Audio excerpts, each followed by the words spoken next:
Good morning students. Exams के लिए हम लेसन्स कैसे पढ़े मैंने इस वीडियो में बताया है। तो चलिए हम एक लेसन लेते हैं, वह है नेताजी का चश्मा। नेताजी का चश्मा। नेताजी शब्द है संज्ञा शब्द, का संबंध कारक है और चश्मा संज्ञा है। इस तरह आपको पाठ के नेम से ही व्याकरण को जाननी चाहिए। इस पाठ के लेखक है स्वयं प्रकाश जी और इस पाठ का उन्मुखीकरण यह है कि एक अच्छे सैनिक के गुण क्या होते हैं। एक अच्छे सैनिक के गुण देश के प्रति देशभक्ति दिखाना और धैर्य, साहस और अनुशासन में रहना। अनुशासन यानी डिसिप्लिन। यहाँ पर भारतीय सैनिकों में ये गुण कूट कूट कर भरे हैं। कूट कूट कर, कूट कूट, यह एक ही शब्द दो बार आवृत्ति हुई है। सो इन शब्दों को हम कहते हैं अविकारी शब्द। अविकारी शब्द जो लिंग, वचन और कारक से नहीं बदलते हैं, उन शब्दों को कहते हैं अविकारी शब्द। देशभक्ति हमें किस तरह दिखानी चाहिए? कभी हमारे देश में बाढ़ आए या तूफान आए या भूकंप आए, तब हमें सभी की सहायता करनी चाहिए। इससे उनकी सेवा भावना का भी परिचय मिलता है। इस पाठ का यह उद्देश्य है कि कहानी लेखन कौशल का विकास करना, मतलब यह गद्य रचना है। इससे छात्रों में कहानी लेखन का कौशल को वृद्धि कराना है और कहानी द्वारा कल्पना शक्ति का विकास भी कराना इस पाठ का उद्देश्य है। नेताजी का चश्मा। इस पाठ में यह समझाया गया है कि एक हालदार साहब को हर 15वें दिन कंपनी के काम के सिलसिले में उस कस्बे से गुजरना पड़ता था। सिलसिला माने काम के सिलसिला यानी क्रम में। हर 15 दिन जाते ना, इसलिए सिलसिला कहा जाता है। कस्बा यानी टाउन, उस कस्बे से गुजरना पड़ता था।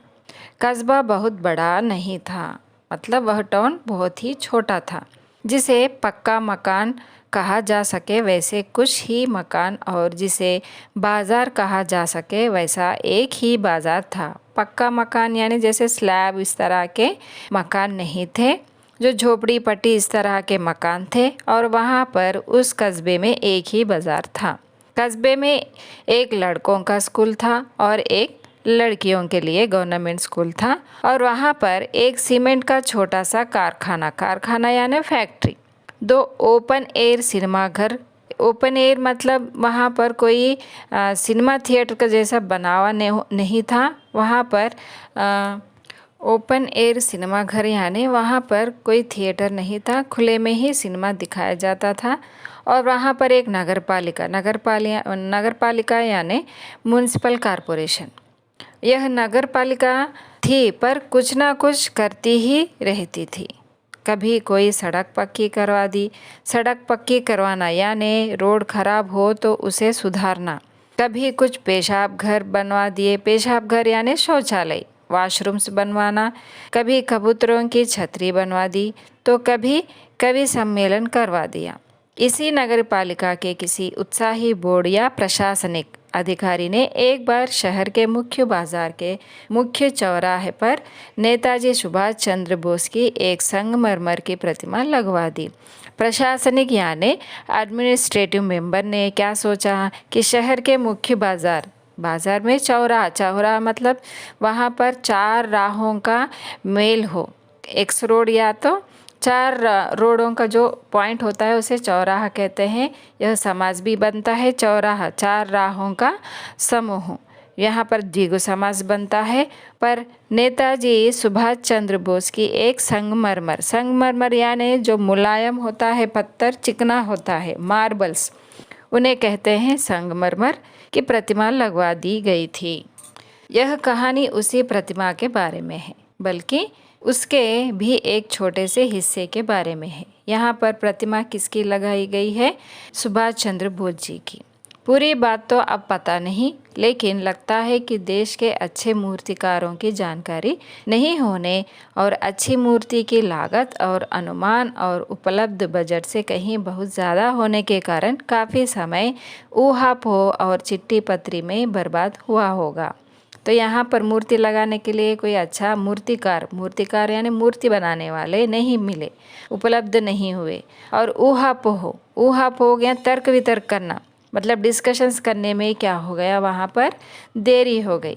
और बोर्ड की शासनावधि समाप्त होने के घड़ियों में किसी स्थानीय कलाकार को ही अवसर देने का निर्णय किया गया।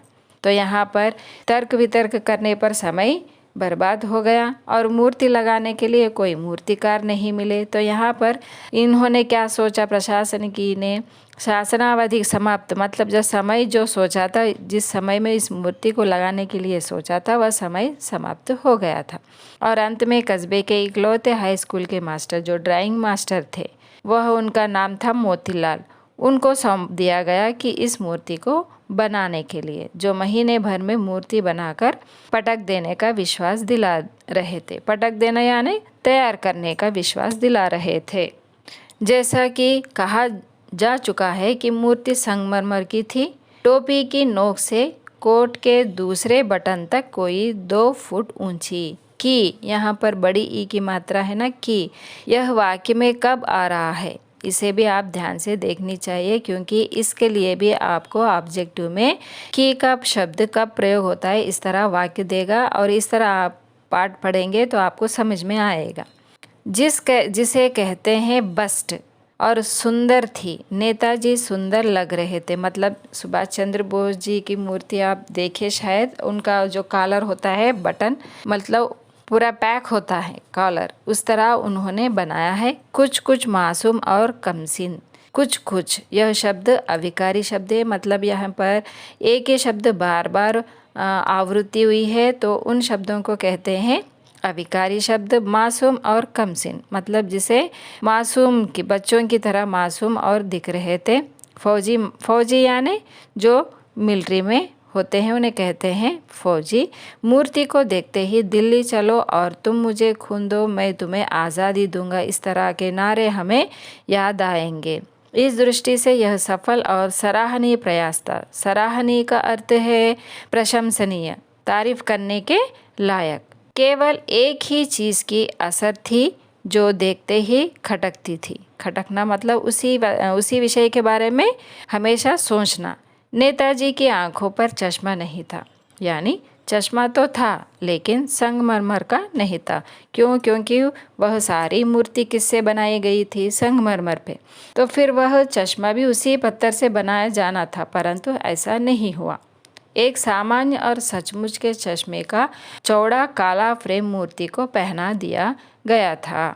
चश्मा किसका था? ओरिजिनल था। फ्रेम यानी यह अंग्रेजी विदेशी शब्द है। आपको इन शब्दों का अर्थ भी पूछा जाएगा। फ्रेम यानी जो होता है चौकड़ा, जो हम पट्टी चौकड़ा होता है जो चश्मा पहनते हैं उसे चौकड़ा कहते हैं, फ्रेम कहते हैं। वह विदेशी शब्द है, अंग्रेजी शब्द है। मूर्ति को पहना ओरिजिनल जो सचमुच का चश्मा पहना दिया गया था। हालदार साहब जब पहली बार इस कस्बे से गुजरे और चौराहे पर पान खाने रुक गए, तभी उन्होंने इसे लक्षित किया और उनके चेहरे पर एक कौतुक भरी मुस्कान फैल गई। लक्षित करना यानी टारगेट करना। जो मूर्ति पर उन्हें अलग सा दिखाई दिया, क्या? वह चश्मा। और कौतुक यानी जानने की उत्सुकता, मतलब उस चश्मे के बारे में जानने की उत्सुकता बढ़ गया और मुस्कान फैल गई। वाह भाई, यह आइडिया भी ठीक है। मूर्ति पत्थर की है लेकिन चश्मा तो रियल यह शब्द है अंग्रेजी शब्द। विदेशी शब्द आपको व्याकरण में पूछा जाएगा कि रियल कौन सा शब्द है, देशी शब्द देश शब्द है या विदेशी? तो यह विदेशी शब्द है, अंग्रेजी शब्द। जीप कस्बा छोड़कर आगे बढ़ गई। तब भी हालदार साहब इस मूर्ति के बारे में ही सोचते रहे और अंत में इस निष्कर्ष पर पहुँचे कि कुल मिलाकर कस्बे के नागरिकों का यह प्रयास सराहनीय कहा जाना चाहिए। सराहनीय यानी तारीफ के लायक या प्रशंसनीय। महत्व मूर्ति का रंग रूप या कद का नहीं, रंग रूप। यह समास बनता है रंग और रूप, वह समास बनता है द्वंद्व समास।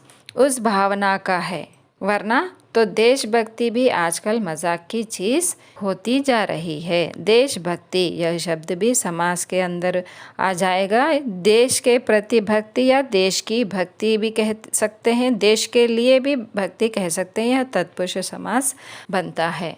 तो बच्चों, आपको परीक्षा के लिए इस तरह ही पाठ पढ़ना चाहिए। हर एक शब्द का अर्थ जानना चाहिए और उसमें से समास निकालना चाहिए। संधि, समास, शब्द के भेद, वाक्य, इस तरह आपको पाठ पढ़ने से आप एक साथ ही पाठ भी पढ़ सकते हैं और व्याकरण का भी आपको जानकारी प्राप्त होगी। तो बच्चों, अगर आपको इस वीडियो अच्छा लगा तो मेरे वीडियो को लाइक कीजिएगा, अपने मित्रों को शेयर कीजिएगा और मुझे सपोर्ट करने के लिए मेरे चैनल को सब्सक्राइब कीजिएगा। धन्यवाद।